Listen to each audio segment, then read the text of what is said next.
오늘 말씀 누가복음 8장 16절부터 18절 말씀, 말씀의 등불, 복음의 등불이라고 하는 제목으로 함께 은혜를 나누는 시간을 갖도록 하겠습니다. 빛은 생물이 살아가는 데 있어서 절대적으로 필요하죠.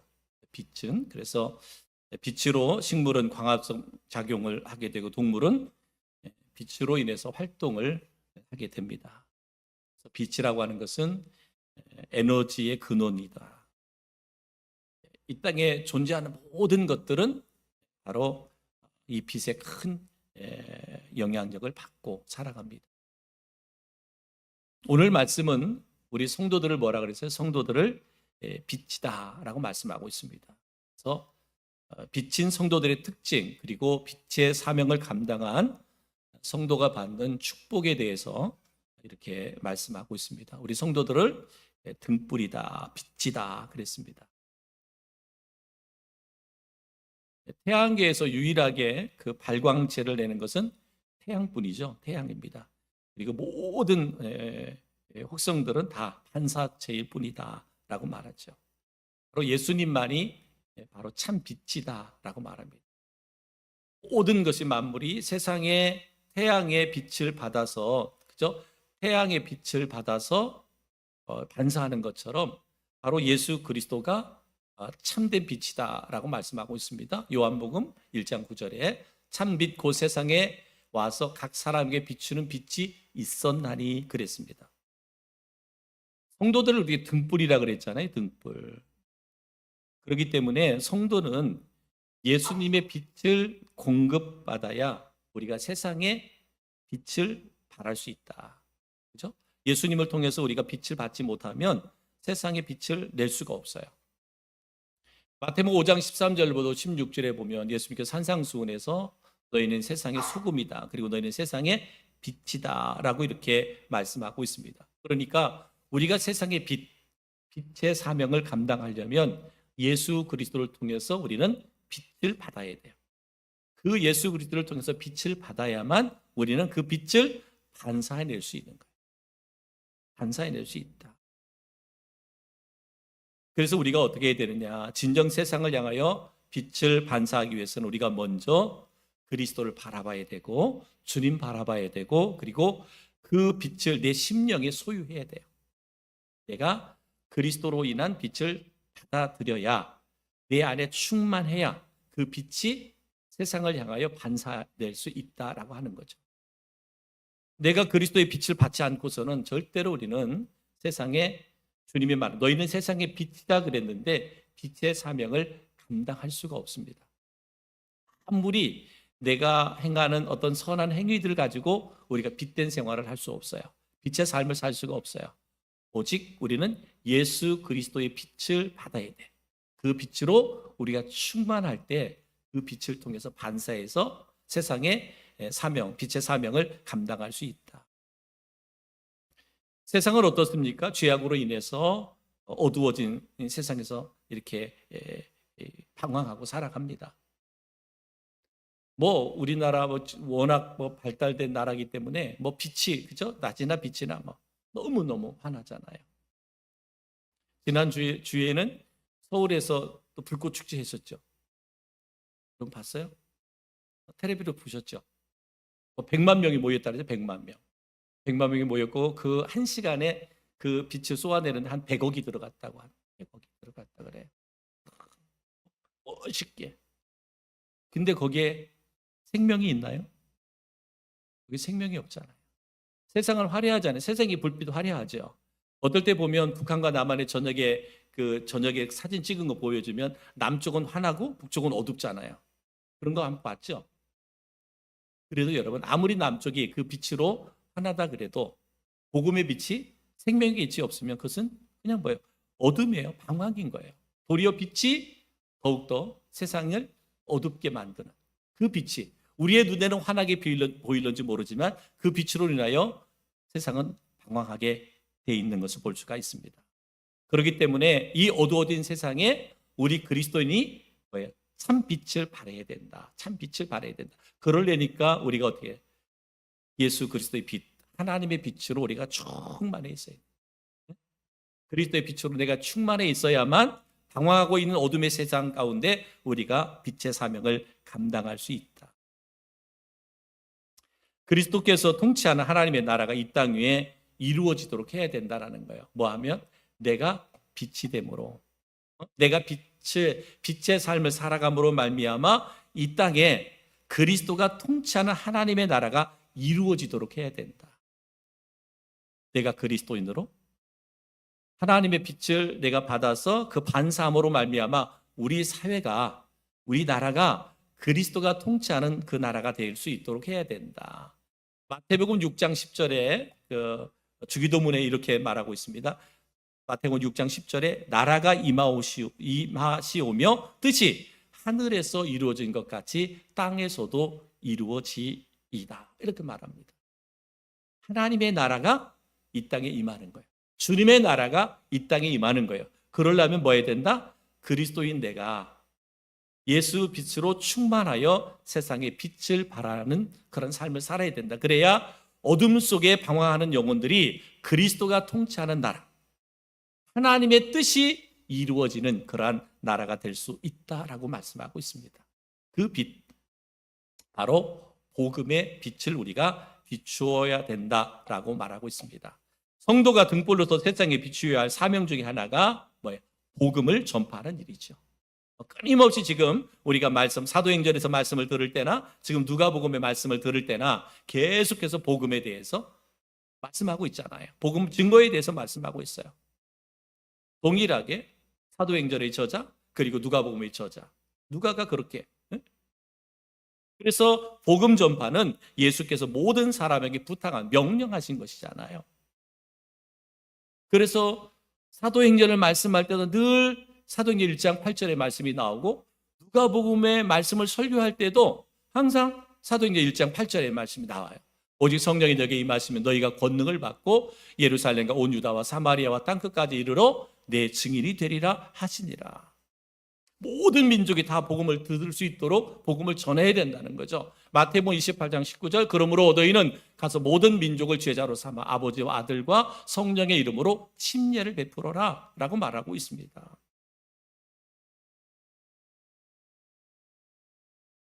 우리가 입으로 그리스도를 주라고 시인하는 모든 사람들은 뭐예요? 이 사명을 감당해야 돼요. 복음을 전하는, 복음의 등불이 되는 그 사명을 감당해야 된다. 때를 얻든지 때를 못 얻든지 우리는 항상 빛을 발하는 성도들이 되어야 된다. 디모데후서 4장 2절에 이렇게 말합니다. 너희는 말씀을 전파하라. 때를 얻든지 못 얻든지 항상 힘쓰라. 범사의 오래 참음과 가르침으로 경책하며 견계하며 권하라 라고 말합니다. 어느 시대나 그렇습니다. 복음을 전할 수 있는 완벽한 환경이 주어져서 전도하지 않았어요. 언제나 전도는 언제? 때를 얻든지 못 얻든지. 그죠? 때를 얻든지 못 얻든지 우리는 담대하게 복음을 전하는 그런 성도가 되어야 된다. 복음의 빛을 비추는 자가 되어야 된다라고 말하고 있습니다. 우리가 여기서 또 하나 기억해야 될 것은 뭐예요? 우리가 복음을 전하는데 열심히 복음은 전하지만 한 가지 아쉬운 것들이 뭐예요? 우리의 행위가 말과 일치하지 않아. 우리가 복음을 전하는데 예수 복음을 전하는데 그 다음에 우리의 말과 행실이 일치하지가 않아. 복음을 전하는 입술에서 도리어 저주의 말이 나오고, 그죠? 부끄러운 말들이 나와. 부끄러운 행실들이 나와. 그러면 안 된다는 거예요. 복음이 능력이 되고 복음의 권세가 되려면 복음 자체에도 힘이 있지만 복음을 전하는 우리 성도들의 삶이 바뀌어져야 된다는 거죠. 그죠? 우리의 삶이 바뀌어져야 돼요. 여러분 한번 내 자신을 한번 되돌아보시면서 여러분 때로는 내 가족이든 아니면 내 가까이 있는 사람이든 우리가 그들에게 전도를 하는데 전도가 잘 안 돼. 참 가족 전도가 참 쉽지 않아요. 가까이 있는 나를 너무나 잘 아는 사람들 전도하는 게 쉽지가 않아요. 그런데 한번 이렇게 생각해봐요. 내가 내 가족들 앞에서 그리고 내가 가까이 있는 그 친구들이나 이웃들 앞에서 지금보다 내가 더 그리스도인으로 변화된 삶을 살았다면 과연 그들은 지금 어떻게 되었을까? 한번 내 자신을 되돌아보자고요. 내가 말씀 안에서 더 변화된 삶을 살았다면 때로는 내 가족이, 아직도 믿지 않는 내 가족이, 아직도 믿지 않는 내 주변의 이웃들이 주께로 돌아오지 않았을까?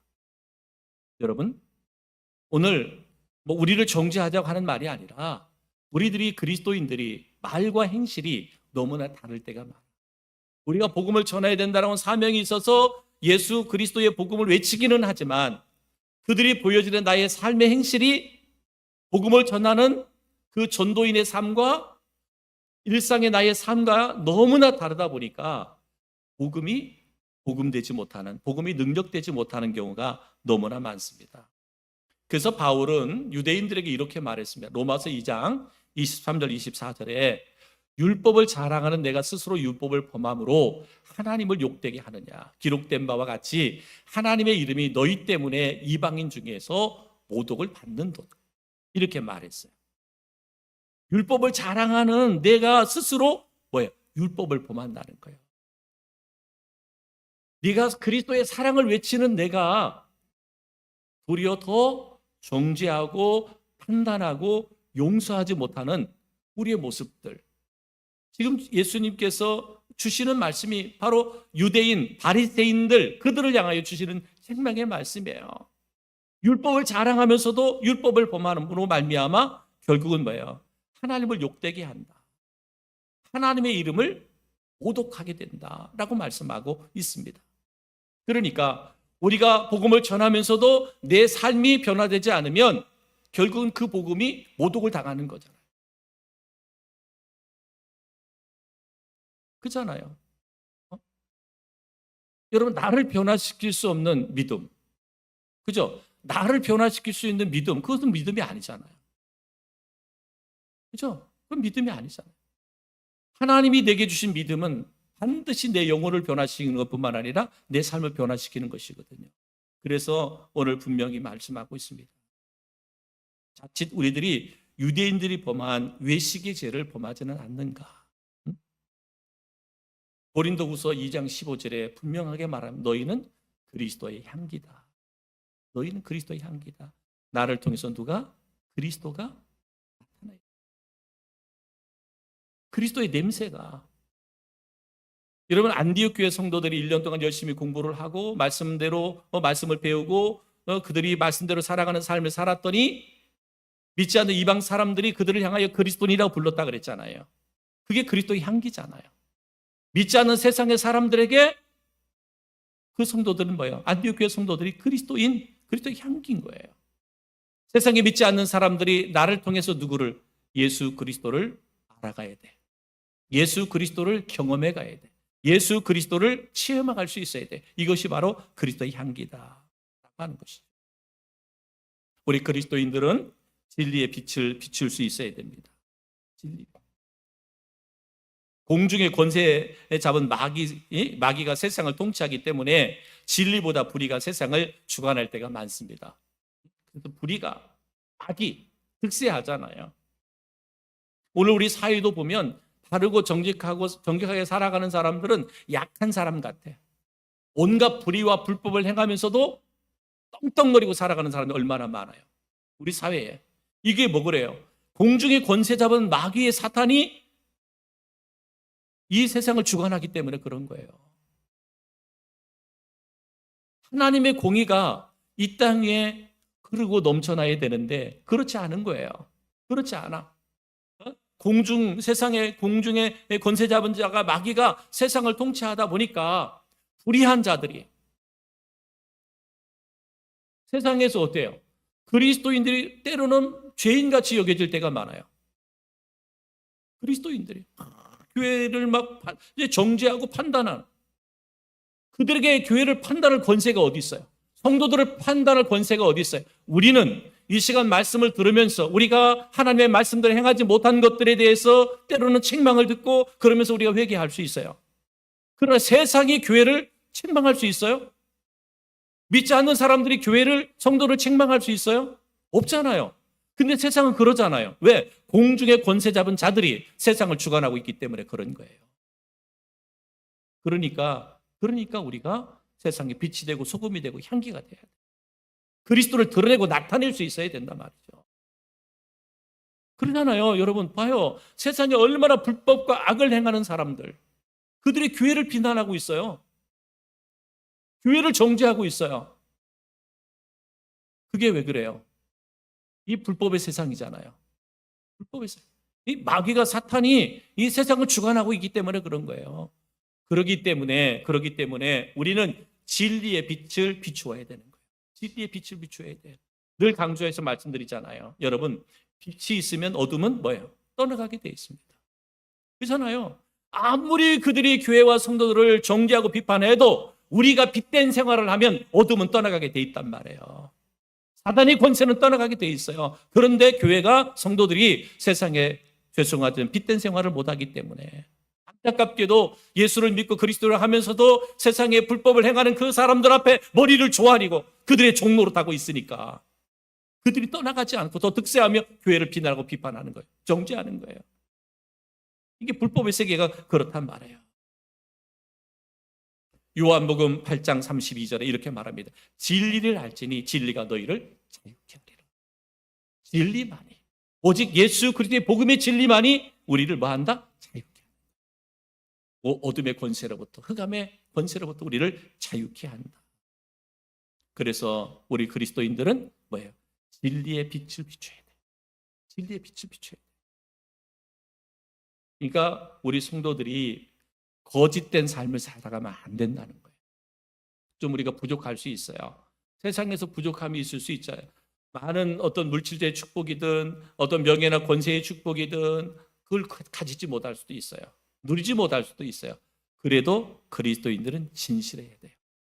그렇죠? 진실해야 돼. 그게 힘이잖아요. 그게 능력이잖아요. 결국은 그것이 세상을 이기는 힘이 되는 거예요. 교회가 세상을 이길 수 있는, 세상을 변화시킬 수 있는 힘이 어디에 있어요? 진리 가운데 있는 거예요. 우리 성도들이 그렇게 살아가야 된다. 그렇게 살아가야 된다라고 하는 거죠.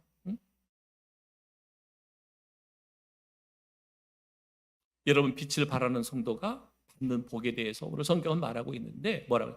세상이 감당하지 못한다 그랬어요. 빛을 발하는 성도, 세상이 감당하지 못한다.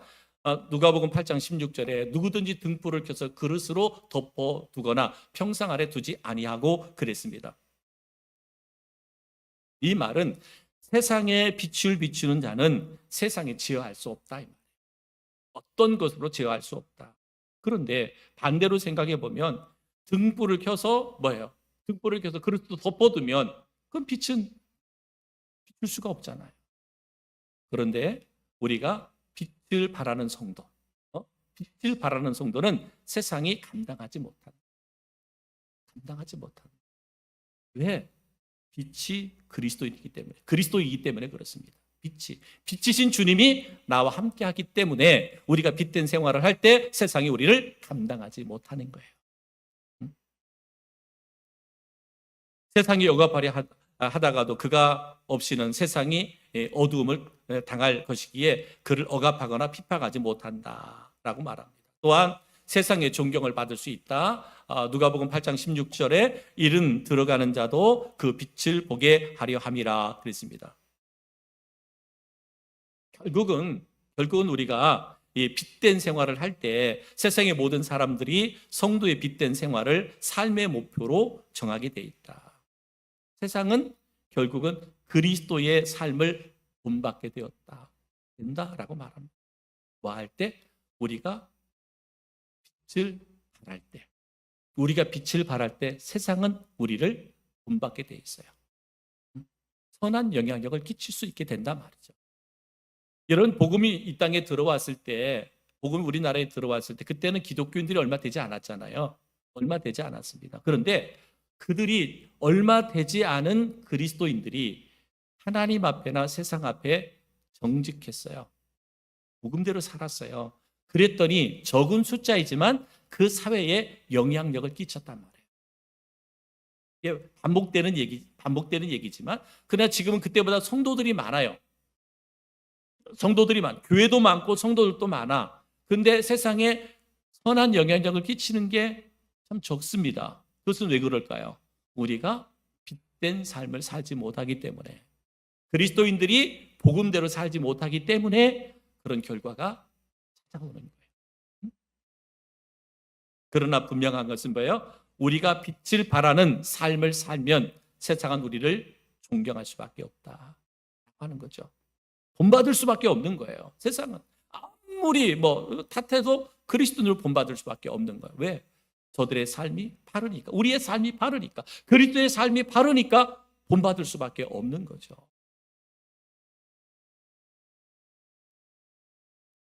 여러분 로마 시대 그랬잖아요. 로마 시대 때 그렇게 그리스도인들을 많이 핍박하고 죽였잖아요. 그런데도 그러면서도 뭐예요?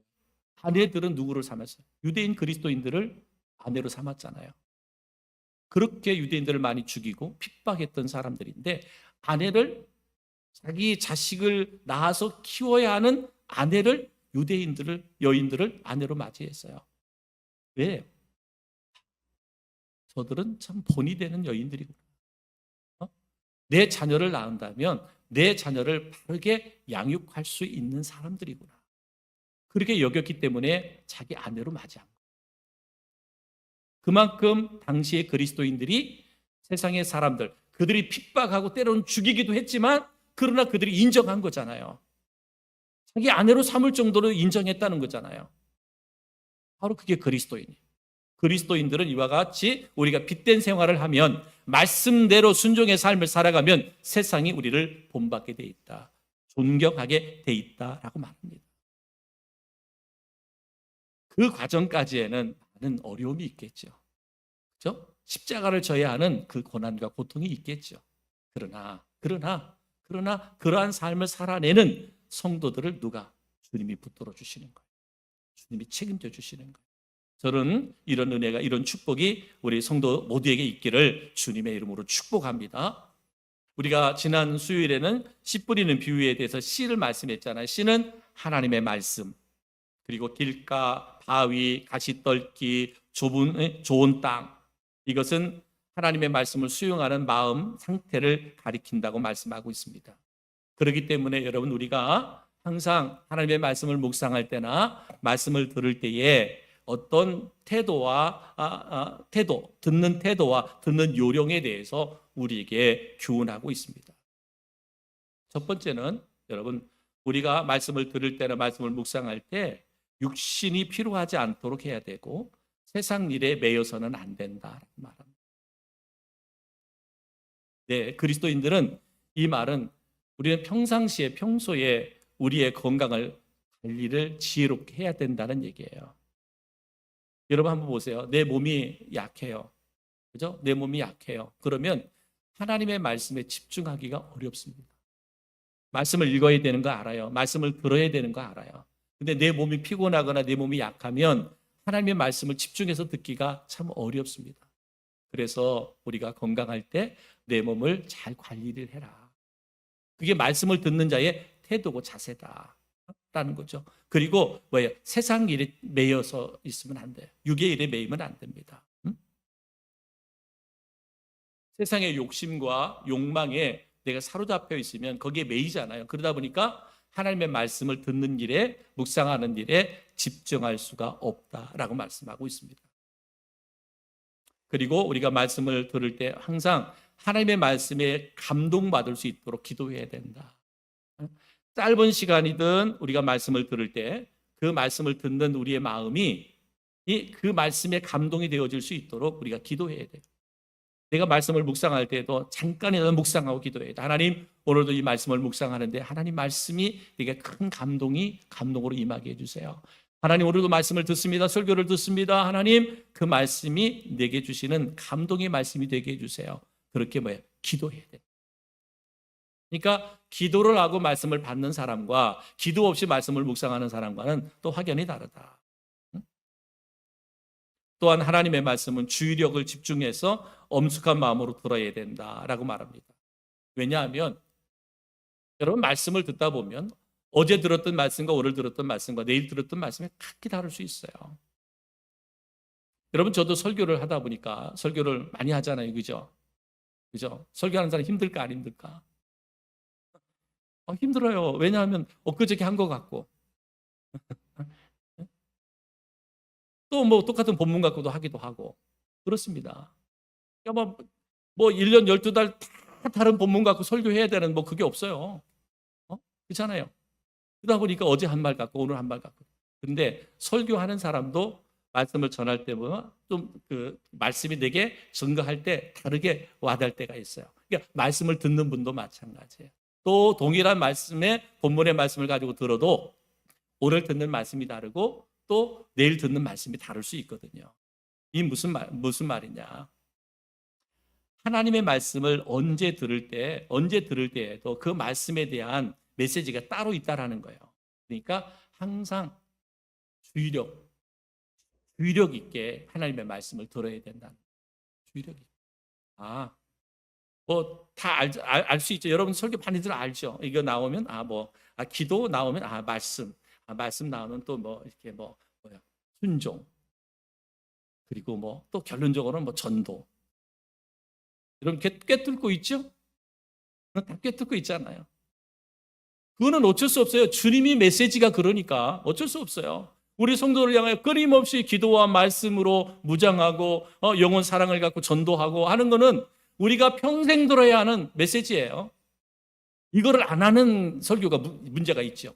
그죠? 복음을 전하지 않는 설교가 문제가 있는 거지 설교할 때마다 복음 전하는 설교가 문제 있는 건 아니란 말이에요. 그러니까 항상 우리가 열린 마음을 가지고 그 마음을 대하는 태도와 자세를 가져야 된다라고 하는 거죠. 그리고 하나님의 말씀을 전하는 자의 말씀을 우리가 하나님께서 직접 하시는 말씀으로 들어야 된다라고 말합니다. 주님께서 누가복음 10장 16절에 이렇게 말합니다. 너희 말을 듣는 자는 곧 내 말을 듣는 것이요 너희를 저버리는 자는 곧 나를 저버리는 것이요 나를 저버리는 자는 나 보내신 이를 저버리는 것이라 하시니라 그랬어요. 그러니까 설교하는 설교자의 말을 하나님의 말씀으로 들어야 된다는 거예요. 인간 최종록의 말로 들으면 안 된다는 거예요. 왜 아멘은 안 하죠? 네? 설교자는 누가 하나님이 세우셨잖아요. 그러니까 여기에서 선포되는 말씀은 하나님의 말씀을 전하는 거지.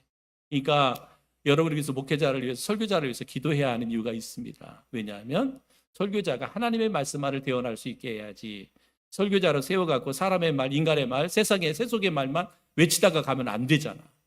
기도해야 돼. 그러니까 중요한 것은 뭐냐면 설교자의 말을 사람의 말로 여기고 설교를 듣다 보면 설교에 대해서 비판하게 되고 설교에 정죄하게 되고 그런 거예요.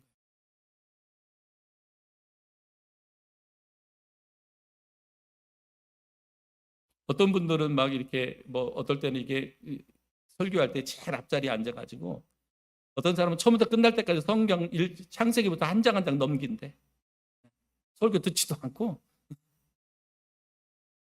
어떤 분은 막 너무 부담되게 막 설교 하나하나를 막 적고 있대. 성경책에 막 하게 적는데 이거는 언제 목사님이 설교한 내용이고 부담되게 적어요. 괜찮아요. 저는 그런 데서 자유합니다. 근데 여러분 중요한 건 말씀에 내가 은혜 받아야 되잖아요. 그래서 말씀에 내가 은혜를 받아야 되는데 이것을 사람의 말로 받기 시작하면 말씀을 정죄하기 시작하는 거예요. 판단하기 시작한다는 거예요. 그러면 뭐예요? 은혜가 안 되는 거예요. 은혜가 안 돼요. 예? 말씀을 전하는 자에 대해서 편견을 갖게 되면 그만큼 은혜가 떨어지는 거예요. 편견을 갖게 돼요. 참 그러니까 목회자들이 이렇게 뻔뻔해야 돼요. 때로는. 우리 어머니는 강대상에서 두 가지 여러분 말씀했잖아요. 두 가지 하지 말라 그랬어요. 설교하면서 뻥치지 마라. 그거 한마디 했고 성도들 데리고 물가 데리고 가지 마라. 처음 목회 시작할 때 두 가지. 그때로 설교하면서 강대상에서 뻥치지 마라 그랬어요. 뻥치 줄을 몰라요. 잘. 근데 무슨 말이냐면 우리가 설교를 하는 사람도 문제지만 설교를 받는 사람도 편견을 갖고 하지 마라. 그러니까 한편으로는 뻔뻔해야 되는 게 뭐예요? 설교자는 하나님 세웠잖아요. 근데 집에 들어가면 그냥 뭐 남편일 수도 있고 부모, 아버지일 수도 있고 그러잖아요. 목사도 집에 가서 싸우겠죠. 신경질 내고. 안 할까? 근데 그런 마음 갖고 여기 강대상 서서 말씀 전할 때 쉽지 않잖아요. 막 내가 오늘 한판 싸우고 왔습니다. 뭐 그거 얘기할 이유가 없잖아. 쉽지 않아. 그러면 이러한 사람이 설교할 때 뒤에서 듣고 있는 사모는 뭐라고 설교를 들을까? 저것도 목사라고 지금 저희 가서 집에서 그래놓고서 그럴 수 있겠죠. 그러면 본인이 은혜를 못 받아요. 네? 그렇죠? 집은 집이고 여기는 여기지. 그치? 괜히 하나님의 목사를 기름 부어서 목사 세웠나? 그러니까 항상 여러분 말씀을 전하는 일을 편견을 갖고 보지 마라. 늘 말씀을 전하는 자도 하나님이 세운 종이지만 연약하고 부족합니다. 그래서 더 많이 기도해주고, 그죠? 기도해줘야 살아있는 생명의 말씀이 선포되고, 그래야 내 영혼이 내 영이 사는 거죠. 내 영이 사는 겁니다. 항상 하나님의 말씀을 믿음으로 받으셔야 돼요. 하나님의 말씀을 내가 믿음으로 받아야 우리가 풍성한 열매를 맺을 수 있어요. 우리가 지난 주일날도 말씀했잖아요. 믿음으로 취해라. 하나님의 말씀을 믿음으로 취해라. 그러면 그것이 내게 축복이 되는 거예요. 믿음으로 취하면. 왜? 그 선포되는 건 하나님의 말씀이잖아요. 하나님의 말씀이잖아요. 사도 바울, 바나바에게 성령께서 말씀하셨을 때 안디옥 교회와 그들에게 말씀하셨을 때 그들은 그것을 믿음으로 취했잖아요. 성령의 인도하심을 따라 순종했잖아요. 그랬더니 이 놀라운 역사가 있었던 것처럼 우리의 삶에도 하나님의 말씀이 임할 때 그 말씀을 믿음으로 취해라.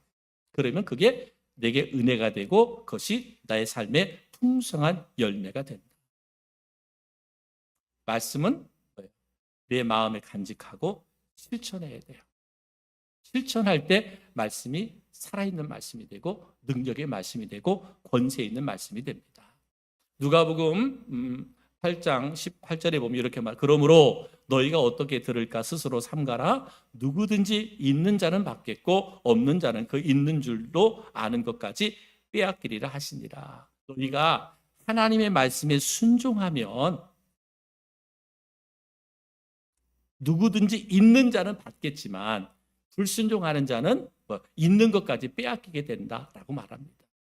여러분 오늘 우리를 말씀의 등불, 복음의 등불이라 그랬습니다. 오직 예수 그리스도만 비치고 우리는 그 빛을 받아서 반사하는 그리스도인입니다. 여러분 말씀을 아멘으로 받았다면, 믿음으로 취했다면 이제 말씀을 가지고 여러분의 삶의 현장에서 그 말씀대로 살아내기를 힘쓰는 우리 성도들이 되기를 바랍니다. 그렇게 살아내려고 우리가 몸부림치셔야 돼. 그때 누가? 성령님이 도와주시는 거예요.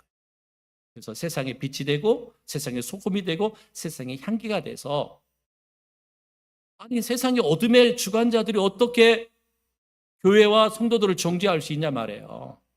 거꾸로 된 세상이잖아요. 이 세상을 변화시키는 것은 우리가 진리의 말씀대로 살아가는 거예요. 그럴 때 세상은 변화되게 되어 있어요. 세상 가운데 오직 우리가 승리할 수 있게 됩니다. 저는 이런 은혜가, 이런 축복이 우리 교회를 통해서, 우리 성도를 통해서 있어지기를 주님의 이름으로 축복합니다.